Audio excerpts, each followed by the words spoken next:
Mesdames et messieurs, bonsoir. Merci d'avoir choisi RTI 1 à la 1h de ce 20h.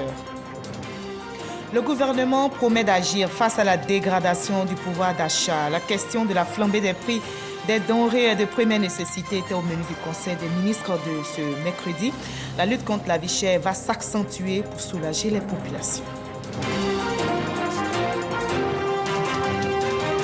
On retrousse aussi les manches contre les inondations. Les ministres Bruno Koné-Nabagné et Boaké Fofana étaient à Cocody pour visiter le barrage écrêteur destiné à stocker les eaux pluviales. Les deux membres du gouvernement appellent à la démolition des constructions illégalement installées à proximité du barrage. La lutte contre le chômage porte aussi ses fruits. La phase 3 du projet Emploi Jeunes et Développement des compétences PGDEC est bien lancée. La Banque mondiale accompagne la Côte d'Ivoire. 75 milliards de francs CFA seront décaissés pour aider 68 000 jeunes à se faire former ou réaliser des activités génératrices de revenus. Le directeur général de la police nationale, Youssouf Kouyaté, se prononce sur le phénomène des enlèvements. Face à la presse, il fait la lumière sur la situation qui crée la psychose au sein des populations. Depuis quelques mois, le phénomène est évoqué dans les ménages et sur les réseaux sociaux. Soyez les bienvenus sur RTI 1. Le gouvernement ivoirien réagit face à la dégradation du pouvoir d'achat. La flambée des prix de certaines denrées constatées sur les marchés a été évoquée aujourd'hui en Conseil des ministres. Les membres du gouvernement, réunis autour du président de la République, ont passé en revue les causes du problème. Ils promettent d'apporter des solutions afin de soulager les populations, nous rapporte Viviane Aimé. Face à la flambée des prix sur les marchés de plusieurs produits de grande consommation et la grogne des populations, le Conseil des ministres réuni ce mercredi au palais présidentiel sous la présidence du chef de l'État a examiné les raisons et les éventuelles solutions. Dès le début de l'année, des discussions ont été engagées avec notamment les producteurs d'huile, ce qui a permis de contenir le prix de l'huile à 1 200 francs, soit une augmentation d'environ 10%, là où les industriels du secteur attendaient une augmentation plus grande. Donc des efforts ont été faits de part et d'autre. Il faut noter que le ministre a été instruit donc à l'effet de mener toutes les réflexions possibles pour pouvoir élargir notamment la gamme de produits réglementés. Actuellement, nous avons environ 8 produits qui sont réglementés, mais l'idée est de voir si nous pouvons augmenter le nombre de ces produits réglementés. Il faut aussi noter qu'une importante réflexion doit être menée pour pouvoir réduire l'influence de certains groupes d'intérêts qui, parfois, pour des raisons de spéculation, peuvent faire monter de façon artificielle certains coûts. Après la visite sur les marchés, certaines grandes surfaces ont été également visitées et certains produits sont beaucoup moins chers dans les grandes surfaces que sur nos marchés. Là aussi, une réflexion doit être menée pour comprendre pourquoi est-ce que dans les grandes surfaces où les opérateurs ont plus de charges, notamment en termes d'électricité, en termes d'impôts, en termes de personnel, se retrouvent avec certains produits qui coûtent beaucoup moins cher que sur nos marchés. Une des pistes qui a été évoquée par le ministre est le fait que sur nos marchés, les prix ne sont pas affichés. Toujours est-il qu'il est important que nous changeons nos habitudes de consommation et que nous allions vers les endroits où les produits coûtent le moins cher possible. Cela participe également d'une certaine façon à notre engagement dans la lutte contre la vie chère. Le Conseil des ministres a cependant pris une importante décision de portée sociale dans le domaine de la santé. Le Conseil a décidé d'uniformiser le prix de cession du sang et des produits sanguins à 3 000 francs CFA, aussi bien dans le secteur public que privé, en vue notamment de mettre un terme, sinon d'éradiquer la spéculation et les trafics de tout genre qui se font autour du sang, vu qu'il y avait une disparité de coûts entre le public et donc les édifices privés. Face à la capacité limitée du centre de transfusion sanguine à satisfaire la forte demande en poche de sang, le Conseil des ministres vient de prendre là aussi une importante mesure. Le Conseil a arrêté d'importantes mesures en vue de renforcer les capacités de production de sang des différentes structures du Centre national de transfusion sanguine, de façon à couvrir de façon entière les besoins qui sont estimés à 250 000 unités de poche de sang par an. Le Conseil a accordé de nouveau au Centre national de transfusion sanguine, le CNTS, une rallonge budgétaire de 2,5 milliards pour soutenir notamment les activités de collecte de sang et pérenniser les acquis de l'activité transfusionnelle nationale. Ce financement permettra, plus précisément, d'investir dans l'acquisition de véhicules de collecte mobile de sang, d'équipements de prélèvement, de laboratoires de froid et de conservation et la réhabilitation des bâtiments des structures de production. C'est la commune de Koumassi qui abritera la cérémonie officielle de la célébration le 8 mars de la Journée internationale de la femme. Par ailleurs, la 12e édition du Massa, le marché des arts et du spectacle, se tiendra du 5 au 12 mars 2022. Prochain Conseil des ministres, le 9 mars.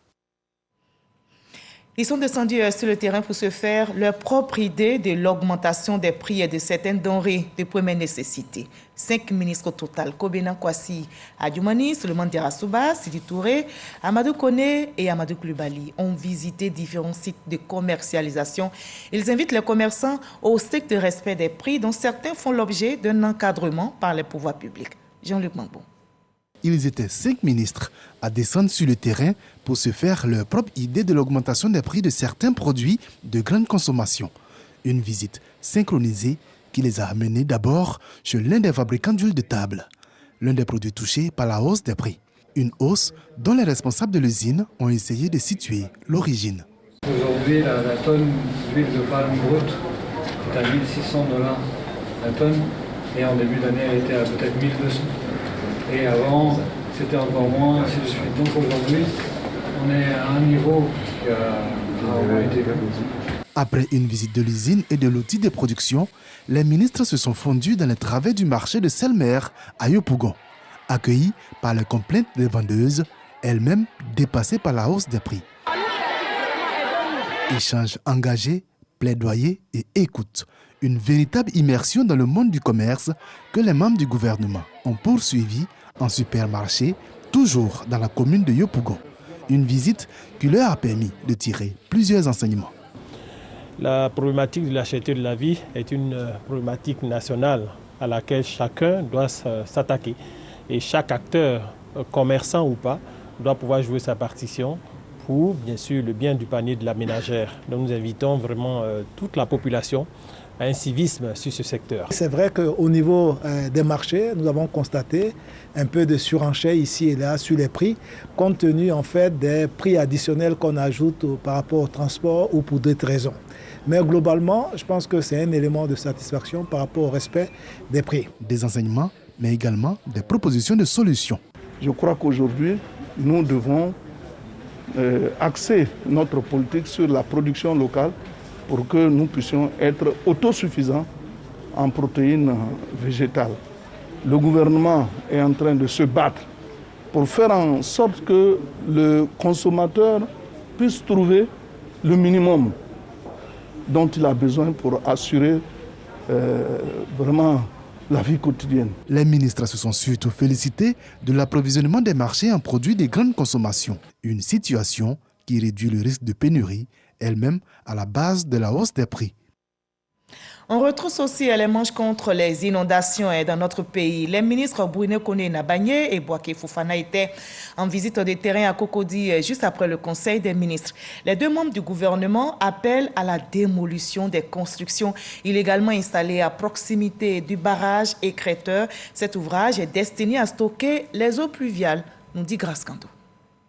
À environ 500 mètres du carrefour de la vie, axe Cocody-Engré du côté droit, se trouvent des constructions illégales en cours dans le périmètre d'un barrage écrêteur qui sert à retenir les eaux pluviales. Le rôle de la cuvette, c'est de stocker les eaux lorsqu'il y a une forte pluie et puis de faire passer par débit contrôlé. L'occupation d'une partie de cet espace-là réduit la capacité de la cuvette. Donc si l'espace qui a été réservé ne suffit pas, ça va déborder. Donc les risques, c'est les inondations. Informés de cette situation, les ministres Bouaké Fofana et Bruno Koné effectuent une visite de terrain. Nous travaillons, entre autres, sur la numérisation à partir de photos aériennes de l'ensemble de la ville d'Abidjan, de toutes les parcelles.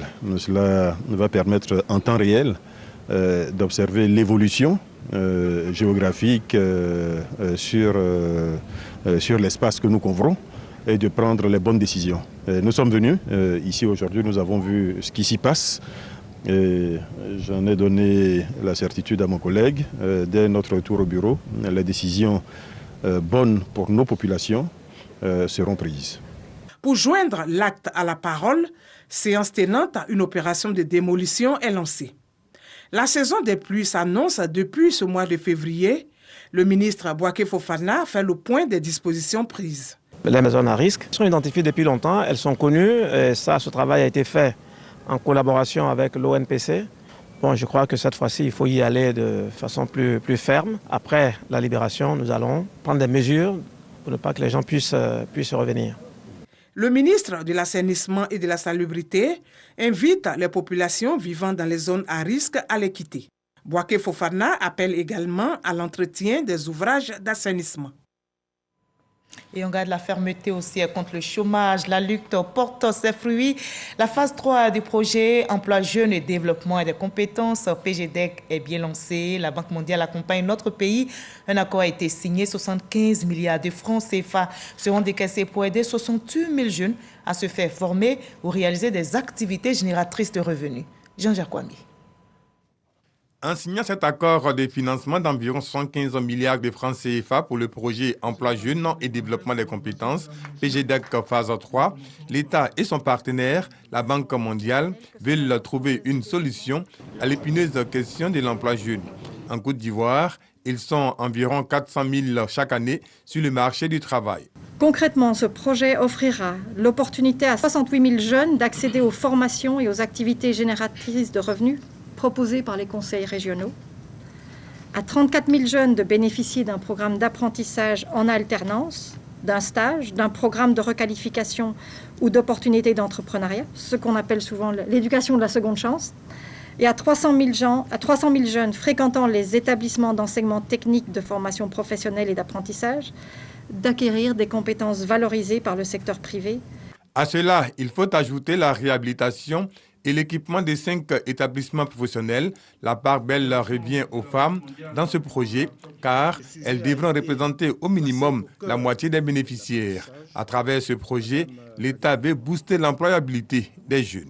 Dans le cadre de la politique du gouvernement, notamment la politique nationale jeune qui est en cours donc, de finalisation, et arrimé au PND, c'est près de 5 millions d'opportunités d'insertion que nous devons créer d'ici 2025. Le PGDEC 3 aura pour mission de veiller au renforcement des organes étatiques en charge de l'emploi des jeunes, comme l'agence Emploi Jeunes. Le projet devra, par ailleurs, assurer un déploiement plus accentué des actions dans les zones exposées au phénomène de l'immigration et au risque de propagande djihadiste. Au total, grâce à ce programme d'environ 52 milliards de francs CFA sur 10 ans, ce sont 65 000 jeunes Ivoiriens qui ont eu des opportunités d'emploi avec les travaux à haute intensité de main-d'œuvre, des programmes de stage, d'apprentissage et d'entrepreneuriat. Et ne dit-on pas que la culture n'a pas d'âge et se partage. Enfants comme vieillards s'enrichissent. Les enfants du centre de protection de la petite enfance du département de Dabo l'ont bien compris. Ils étaient en immersion justement à l'Assemblée nationale pour comprendre son fonctionnement. Les tout-petits gagnés par la Petite du Savoir ont échangé avec le président par intérim de l'Assemblée nationale, Adama Bictogo. Reportage signé pour vous, Éric Goury. Un Mardi Gras célébré de façon spéciale dans un endroit spécial. Ces tout petits sont à l'honneur. Ils sont issus du Centre de la protection de la petite enfance d'Abouadou, dans le département de Dabou. Ils ont pu découvrir et voir de très près l'hémicycle dans lequel ils ont pris place confortablement comme des parlementaires, accompagnés de leurs encadreurs. Ces invités particuliers ont pour hôte le président par intérim de l'Assemblée nationale. Il a passé un bon moment avec ses futurs représentants du peuple. Adama Bictogo leur a demandé leur nom, leur âge et le nom de leurs parents. L'initiative de cette sortie pédagogique est à mettre à l'actif d'un député de la nation. Je devais servir de modèle aussi aux tout petits qui doivent commencer à apprendre les symboles de la nation. Alors, donc c'est dans le cadre de cet apprentissage-là que nous nous sommes prêtés à ce jeu pour venir leur montrer l'institution Assemblée nationale. Ces tout petits sont au nombre de 60. Leur âge varie entre 2 et 5 ans. Et on poursuit notre périple à l'intérieur du pays maintenant, direction Yamoussoukro, où la direction générale de la police nationale est en conclave. 5 jours de réflexion est pour plancher sur la lutte contre la criminalité sous toutes ses formes, avec en grande ligne le terrorisme. Des recommandations seront faites pour accentuer la lutte. Le directeur général de la police nationale, Youssou Kouyaté, s'est par ailleurs prononcé sur le phénomène des enlèvements. Face à la presse, il a fait toute la lumière sur la situation qui crée la psychose au sein des populations. Depuis quelques mois, donc, le phénomène est évoqué dans les ménages et les réseaux sociaux. Kader Sogodogo. Des annonces de cas d'enlèvement de personnes se sont multipliées ces derniers mois. Réalité ou mise en scène grotesque. L'administrateur général de police, Youssouf Kouyaté, directeur général de la police nationale, lève le voile. Aujourd'hui, dans notre direction par excellence des enquêtes, la direction de la police criminelle a à son sein une équipe spécialisée dans ce cadre, les alertes enlèvement. À ce jour, nous avons en moyenne 7 cas d'enlèvement qui ont été portés à notre connaissance. On les a retrouvés tous. Il y a des enlèvements qui ont fait la une, comme on l'a dit. Il y a une dame qui a disparu le vendredi et elle a réapparu le lundi. Vous savez, sous la vision du chef de l'État, le président de la République, la police nationale est une police moderne aujourd'hui. Nous avons pu identifier ou bien repérer la femme à Yamoussoukro, interrogée et confondue, elle nous a rétorqué qu'elle n'a pas été enlevée. À la suite de ces dits, elle a eu quelques difficultés avec son mari, c'est pour ça qu'elle a quitté le domicile conjugal, donc elle est rentrée tranquillement. Une autre qui a été aperçue à Djebonois, la gendarmerie a pris l'enquête en cours. À ma question, il n'y a pas encore d'éléments capables de conforter la thèse de la dame. Des recommandations formulées à l'endroit des familles. La police nationale est partie très loin, a fait une alerte sur les réseaux sociaux. Comment traiter les agences de placement de nounous et de personnel de maison. Tout ça pour éduquer la population pour ne pas qu'elle tombe dans ses travers. Quand tu vas prendre une nounou, il faut connaître un de ses parents, son numéro, faire une photographie pour mettre avec vous au cas où il y a un problème. Donc voilà tous ces cadres-là que nous donnons à la population pour aider la police nationale à lutter contre ce fléau supposé ou réel. Dans tous les cas de cause, la police prend en compte tous les cas qui sont portés à sa connaissance. Le directeur général de la police insiste sur la nécessité pour les populations de collaborer avec leur police et de ne pas s'adonner à la ventilation de rumeurs ou de fausses informations. Je vous invite à présent à un déjeuner débat organisé par l'état-major général des armées, un petit déjeuner pour évoquer les liens de fraternité d'armes et de cohésion. Le chef d'état-major général des armées, le général de corps d'armée Lassana Doumbia, a présenté les actions menées en 2021 et dévoilé le plan d'action pour 2022. Le rajeunissement des effectifs, l'amélioration des conditions de travail étaient entre autres les sujets au menu de ce déjeuner. Abou Sanogo. Complexe sportif de l'état-major général des armées. Cadre choisi pour un petit déjeuner débat qui a rassemblé autour du chef d'état-major général des armées, le général de corps d'armée Lassina Doumbia, l'ensemble de ses collaborateurs et les représentants de la troupe. Situant le contexte de la rencontre, l'officier général a présenté les actions futures à mener lors de la prochaine réunion bilan 2021 et les perspectives 2022. Il a rappelé les axes stratégiques soutenant la vision FACI 2025. On doit restructurer notre armée. 1. Renforcer l'exercice de l'autorité. Ensuite, optimiser la gestion des ressources humaines. Améliorer les conditions de vie et de travail. Renforcer la cohésion. Faire en sorte de valoriser notre patrimoine militaire. De nombreux détails ont pu être ainsi donnés sur des actions majeures entreprises en termes de renforcement des capacités, de réduction et de rajeunissement des effectifs des armées. Il va falloir nécessairement qu'on recrute. Le président a donné son accord pour qu'on en prenne 10 000. Cette année, on va prendre 5 000. Il y a 3 000 qui sont déjà en formation commune de base. À partir du mois d'avril, on va prendre 2 000. L'année prochaine, on prend 5 000. Et on a les 10 000. Des orientations s'offrent donc à ceux qui vont postuler au départ volontaire. Il y a 3 orientations possibles. Il y a la fonction publique nationale. La deuxième orientation possible, c'est le secteur privé. La troisième orientation possible, c'est ce qu'on appelle l'auto-emploi, l'entrepreneuriat, la création d'entreprises. Le débat qui a suivi a permis aux militaires de soumettre des doléances liées notamment à la formation, au maillage sécuritaire et à la vulgarisation des tests réglementaires, entre autres. Le chef d'état-major général des armées a par ailleurs exprimé sa gratitude au président de la République Alassane Ouattara pour tous ses efforts en faveur des armées de Côte d'Ivoire et a encouragé ces hommes pour leur détermination dans la lutte contre le terrorisme.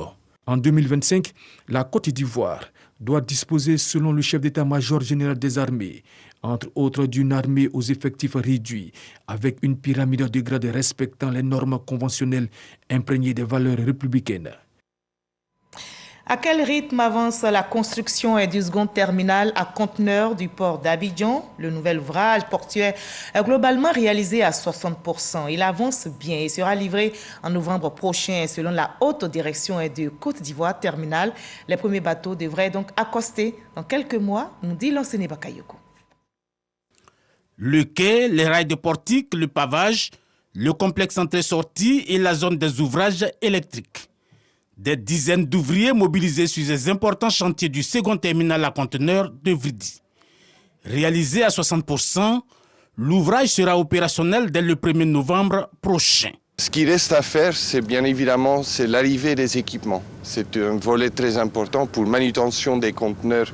Il faut bien évidemment le terre-plein, les réseaux et les bâtiments, mais plus important, il faut les équipements. Donc les équipements commencent à arriver à partir du mois d'avril.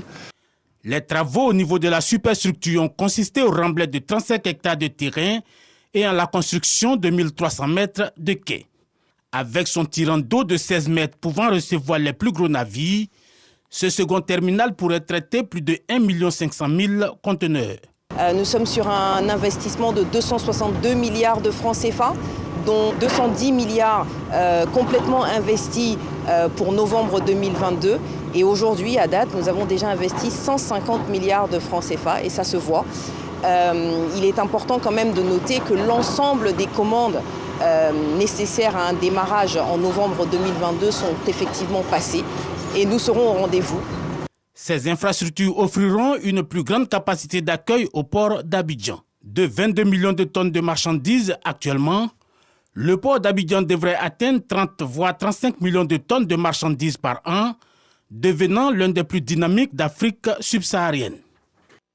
Et c'est l'un des événements qui retient l'attention. Le 8 mars prochain sera célébrée la Journée internationale des droits de la femme, une occasion pour faire le bilan des différentes luttes engagées pour l'amélioration des droits de la femme. Et bien, après la présentation du pagne de la célébration dans notre pays, la ministre de la Femme, de la Famille et de l'Enfant, Nassene Touré, a procédé au lancement des activités de l'édition 2022. Théodore Zoudou, Godfrey Okambawa.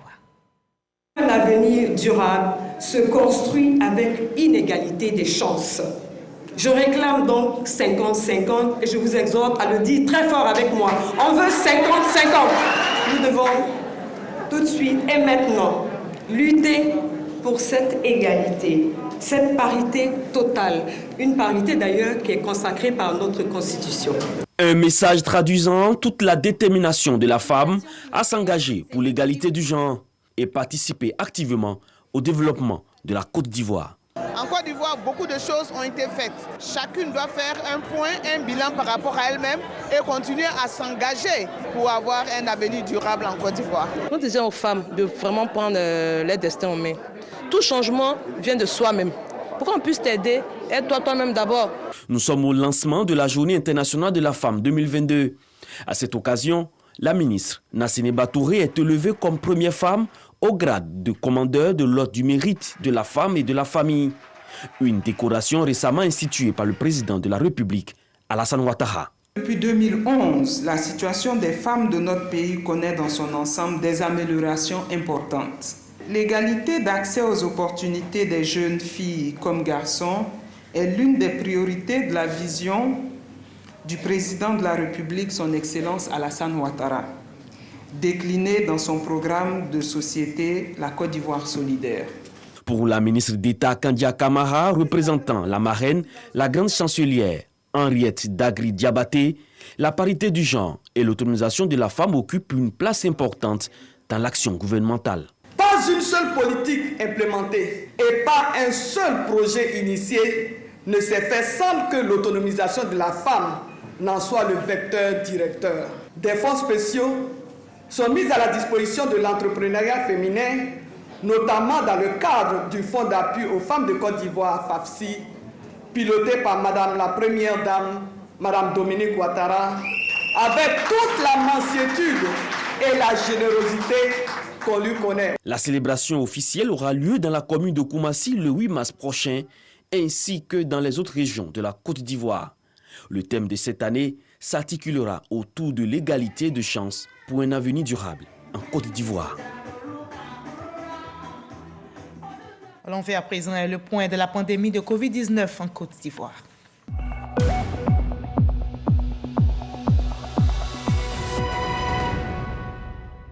Ce mercredi 23 février, notre pays enregistre 13 nouveaux cas de Covid-19 sur 2392 échantillons prélevés, soit 0,5% de cas positifs, 127 nouvelles guérisons et 0 décès. À la date du 23 février 2022, la Côte d'Ivoire compte donc 81 410 cas confirmés, dont 79 596 personnes guéries, 791 décès et 1014 cas actifs. Continuons de respecter les gestes barrières, faisons-nous tous vaccinés. Le géant pharmaceutique français Sanofi a annoncé des résultats positifs à grande échelle pour son vaccin anti-Covid-19 ce mercredi. Ce projet développé avec le Britannique GSK aboutit ainsi après près d'un an de retard suite à de multiples reports. Les deux groupes, Sanofi et GSK, vont demander l'approbation réglementaire de leur vaccin contre le coronavirus aux États-Unis et à l'Union européenne. Ce vaccin s'était montré efficace au terme des essais selon les deux groupes pour éviter toute hospitalisation liée au Covid-19. Les élèves de l'école d'administration générale et diplomatie de l'ENA ont visité les locaux de la commission électorale indépendante.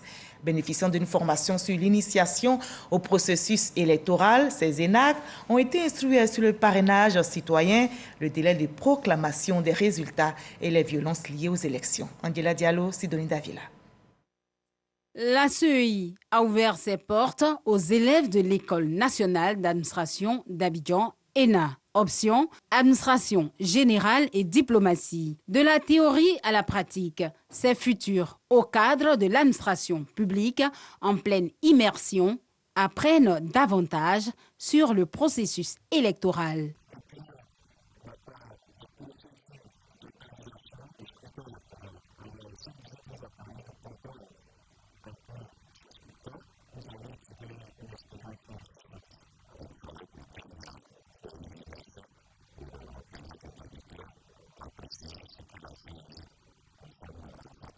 Le parrainage citoyen, le délai de proclamation des résultats et les violences liées aux élections sont entre autres thèmes abordés. Pour la commission électorale indépendante, bien plus qu'une formation, une sensibilisation.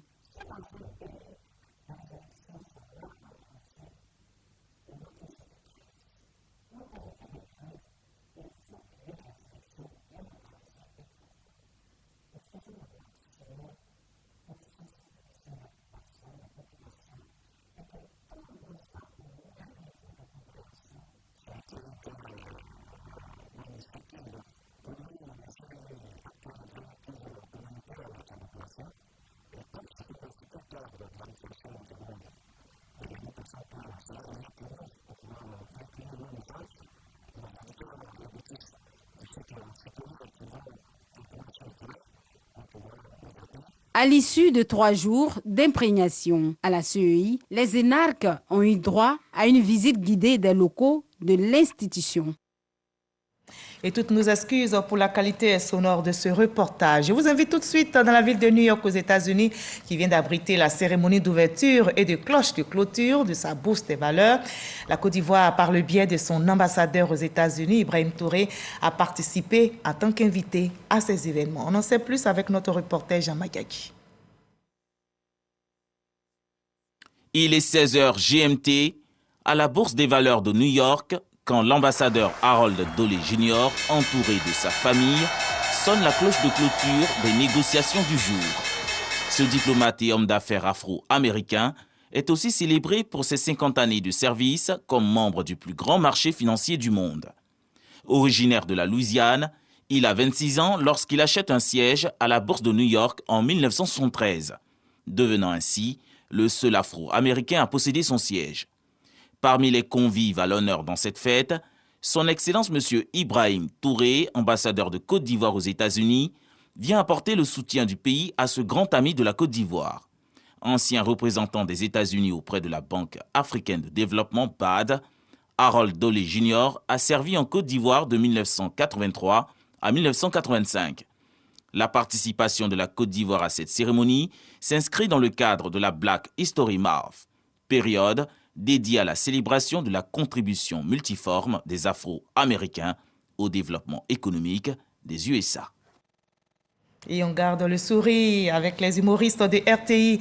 Après Bouna, la semaine dernière, l'équipe de production de l'émission Bonjour et vos humoristes préférés ont mis le cap sur Daloa. Et sachez que l'humour, la bonne humeur était au rendez-vous dans cette bonne ambiance. Et le ministre Mamadou Touré a invité toutes les populations à la paix. Le reportage de Konepagas Redemandundi. À Daloa, c'est la place Bebani, située au quartier marin, qui a servi de cadre pour le grand rendez-vous du riz de la RTI Bonjour Tour 2022. Sur le podium, ce sont des humoristes très inspirés qui ont apporté de la joie et de la gaieté au public. Tu n'es pas là à l'école, tu n'as pas fait le cours, on donne interrogation, tu es assis devant ta feuille et tu réfléchis. Et puis ils sont là, pique là. Tu réfléchis à quoi? Le directeur général de la RTI, M. Fosseni Dambélé, m'a dit il faut passer ce message. Daloa, la cité des antilopes, bel exemple de cohésion. Et on veut vous féliciter. Bravo à toutes les communautés vivant ici. C'est très important de dire merci à Daloa. Le parrain, très satisfait de la mobilisation, a invité les populations de la cité des Antilopes à être des ambassadeurs de paix et les artisans de la non-violence. Il s'est réjoui de la cohésion entre les différentes communautés à Daloa. Merci à l'ensemble de l'équipe de la RTI et l'ensemble des comédiens venus ici à Daloa. On vous souhaite la bienvenue.